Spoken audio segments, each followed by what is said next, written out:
Retour sur le plateau d'actu. Nous épiloguons dès à présent sur une situation ou alors des situations assez tendues du côté du Tchad. Nous avons eu écho cette semaine de cette annonce et de ce calendrier électoral qui est désormais connu. L'élection présidentielle, en l'occurrence, le premier tour est prévu pour le 6 mai. Mais en semaine, il y a aussi eu ces mouvements avec cette attaque du Centre national de l'enseignement sénégalais, attaque imputée au Parti socialiste sans frontières du défunt Yaya Dilo, pour dire défunt parce que justement jeudi dans la nuit on a appris son décès tragique. Un règlement de compte selon ses sympathisants, un mort de suite de blessures selon le gouvernement, on ne sait pas, mais ce qui est clair, c'est que ce décès met quasiment le feu aux poudres. Je commence par vous. Alors, Yaya Bello, la situation au Tchad, beaucoup craignaient justement qu'elle ne s'envenime avec cette transition et ce calendrier pas assumé, mais qui pourtant commence à porter du clair, puisque l'élection c'est le 6 mai, mais en semaine, on a eu écho de la mort tragique de cet opposant, Yaya Dilo, qui justement est mort dans des circonstances troubles. Alors tout à l'heure on parlait du Sénégal comme modèle de démocratie en Afrique. Je ne sais pas si on peut même dire que le Tchad a même déjà été un pays démocratique. Pour moi c'est une seigneurie à ciel ouvert qui prend de temps en temps un habillage démocratique. Parce que là, on parle de transition. Avait-on besoin d'une transition au Tchad? Je ne pense pas. Parce que lorsque le président Déby est mort, une constitution était en vigueur. Et la constitution avait dit que lorsque le président est empêché, c'est-à-dire qu'il soit mort ou qu'il est démissionné, c'est le président de l'Assemblée nationale qui a assuré l'intérim, pas la transition. Mais on a vu des militaires, parmi lesquels son fils, comme par hasard, son fils, à la télé, nous annonçait que le président est mort. Bon, la constitution a dit que c'était le président de l'Assemblée nationale qui devait prendre l'intérim, pas la transition. Mais le président de l'Assemblée était indisponible. C'est comme si tous les députés de l'Assemblée nationale étaient indisponibles. Dans l'ordre protocolaire, il n'y avait personne pour représenter l'institution. Ils ont donc décidé de prendre le pouvoir, ce qui est un coup d'État. Et ce qui me surprend là-bas, et c'est pour ça que tout à l'heure je voulais même dire ça, mais j'ai oublié, qu'on ne tombe pas sur la manipulation propagandiste des Occidentaux. Dans le cas du Mali, du Burkina Faso, du Niger, on parle des putschistes. Je vois même les médias camerounais écrire des putschistes. Mais en Guinée, au Tchad, à côté là, on parle de président de transition, oui, qui est aussi un putschiste. Attention, là-bas c'est un double coup d'État. Est-ce que le président de transition, le général Mahamat, est un putschiste? C'est un putschiste.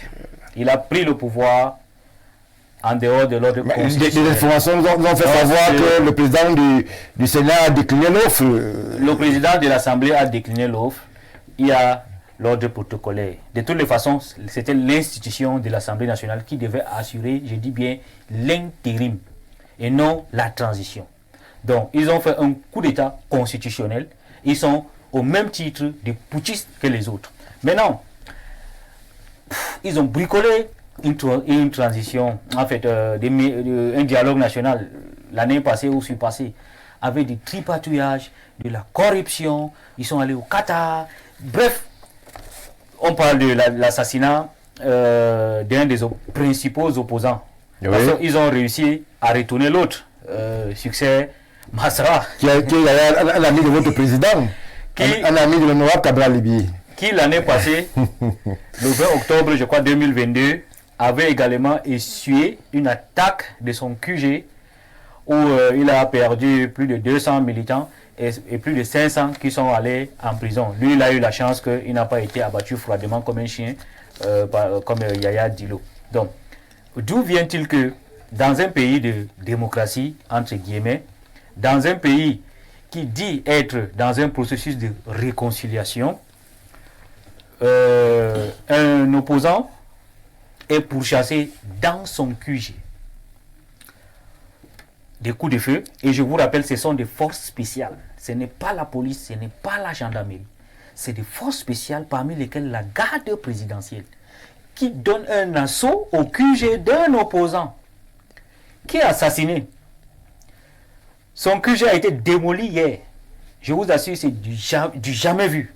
Après la démolition du mur de Berlin, on n'a jamais vu, c'est-à-dire un symbole de politique être détruit de cette pareille. Donc vous assassinez un opposant, vous détruisez son QG et vous dites que nous sommes dans un processus de transition politique. Mon Dieu, vraiment, il faut qu'on arrête de se tromper. Ce pays-là, d'ailleurs le Tchad, c'est un pays de 1 200 000 km². 2 fois et demi la France, parce que la France c'est 643 000 km² comme cela. Donc, un tiers du Tchad, en fait 2 tiers du Tchad, ce n'est que le désert. Donc le désert au Tchad, c'est plus 1 fois et demi la France. Vraiment essentiel, M. Bello. Vous avez un pays que l'État central n'a pas la capacité de gérer tout le territoire. Donc dans le désert, qui représente 2 tiers du pays, c'est-à-dire 1 fois et demi la France, ce sont des groupes militaires, paramilitaires, qui sont là, qui gèrent, où l'État, l'armée même régulière ne peut jamais s'aventurer. Donc, ces groupes-là sont activés à un moment ou à un autre pour renverser le pouvoir en place et prendre. C'est-à-dire que ces groupes-là sont entretenus par des puissances extérieures pour faire du chantage, pour jouer l'équilibre et jouer du chantage au pouvoir central. L'essentiel, sinon tous les présidents tchadiens sont arrivés au pouvoir comme cela, en dehors du président Tombalbaye. Tout le reste, les Gougouni Wadaï, les Hichem Abré, après c'est l'autre, Déby, tous sont venus comme ça. Donc moi je dis, le Tchad ne montre pas un beau visage.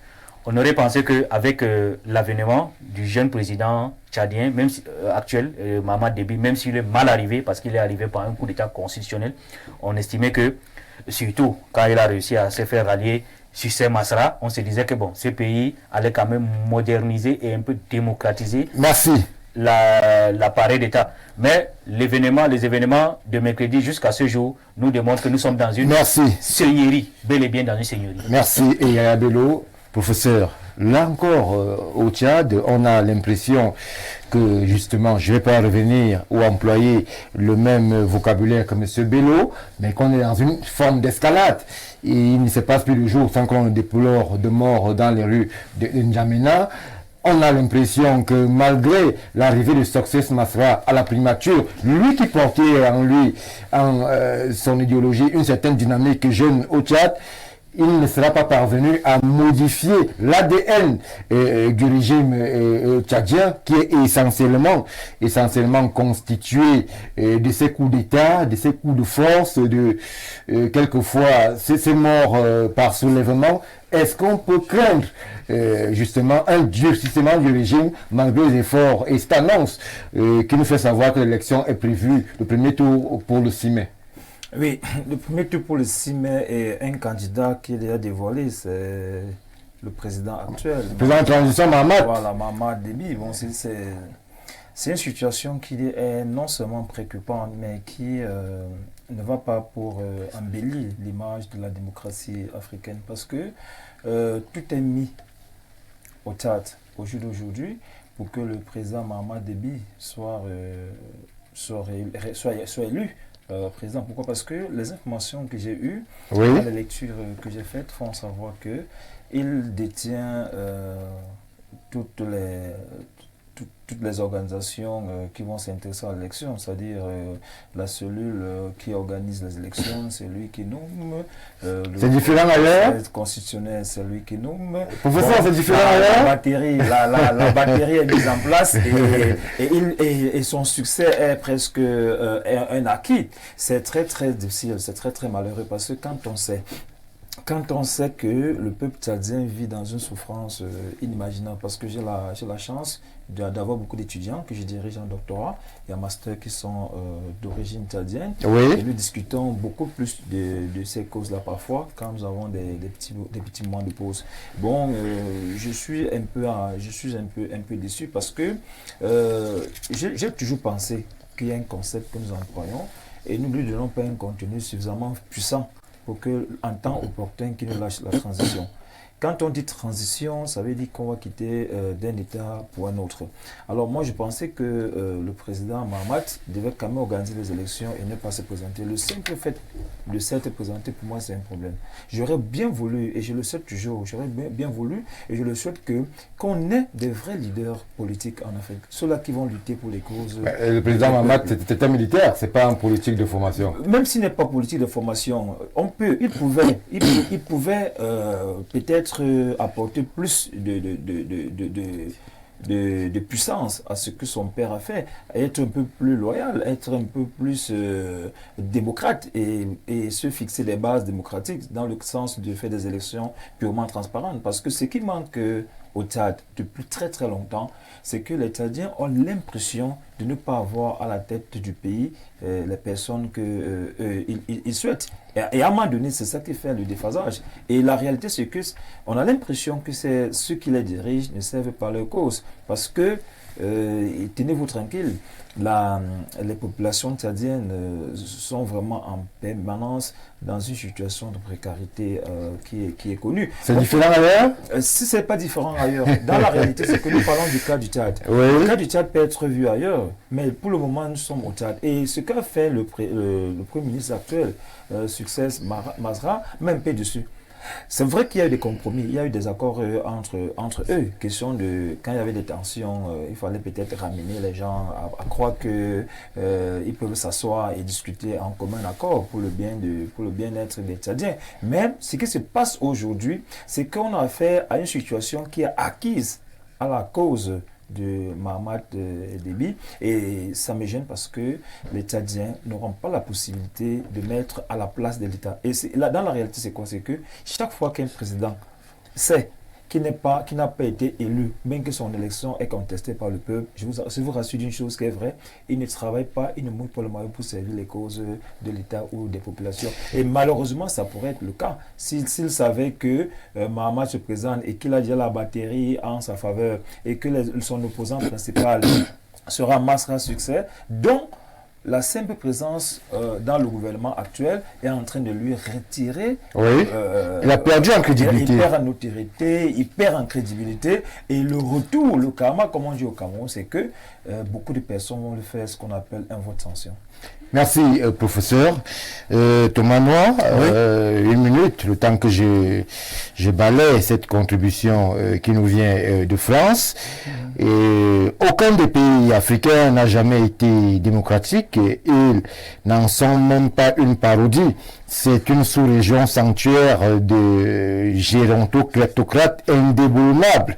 Et le Tchad n'en saurait faire exception. Le phénomène étant à la mode dans la sous-région avec la succession de fils à papa. Merci à vous. Il poursuit et termine en disant, j'allais dire, succession de papa à fils.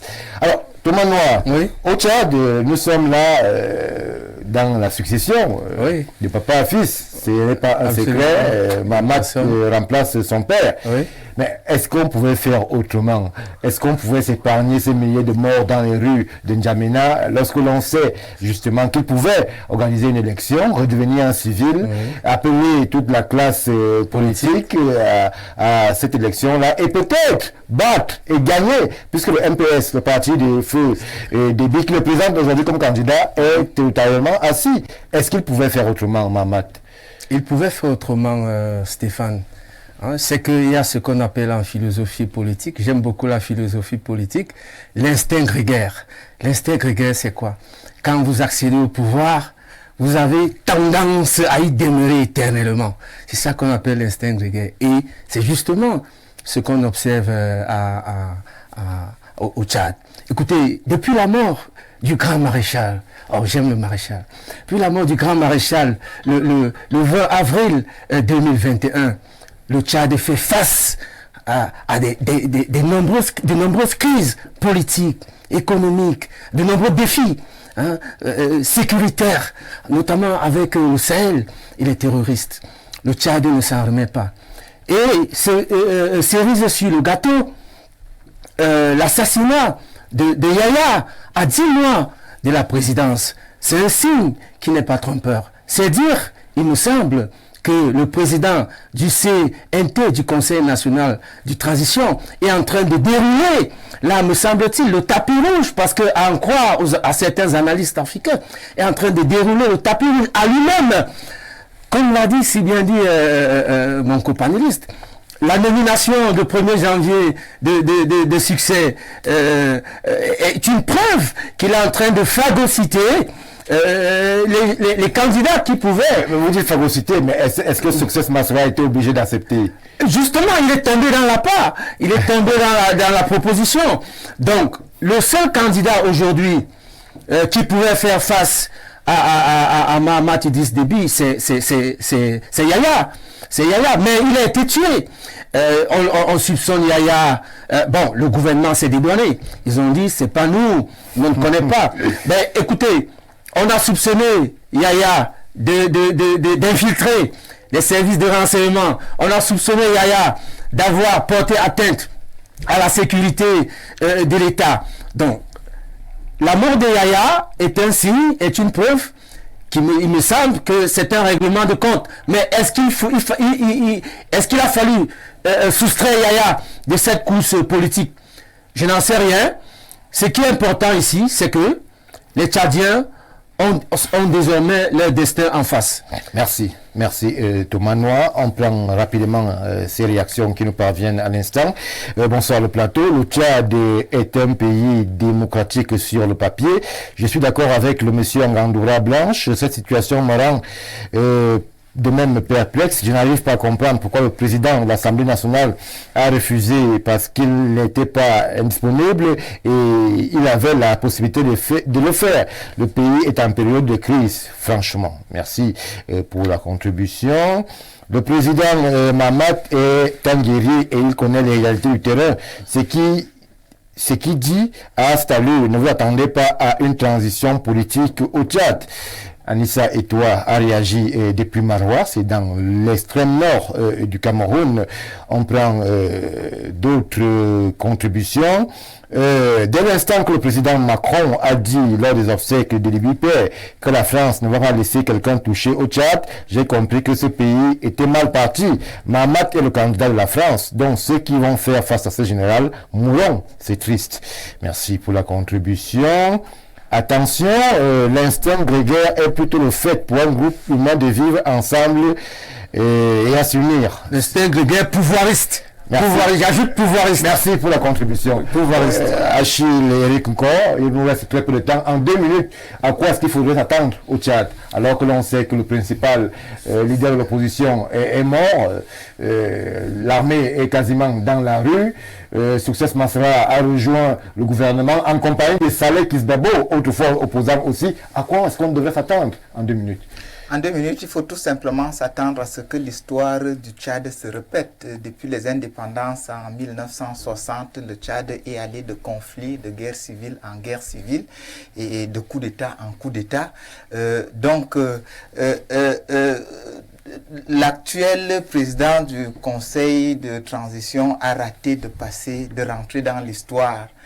Tout simplement en organisant un véritable dialogue national et en organisant une élection libre et transparente sans qu'il ne se présente lui-même.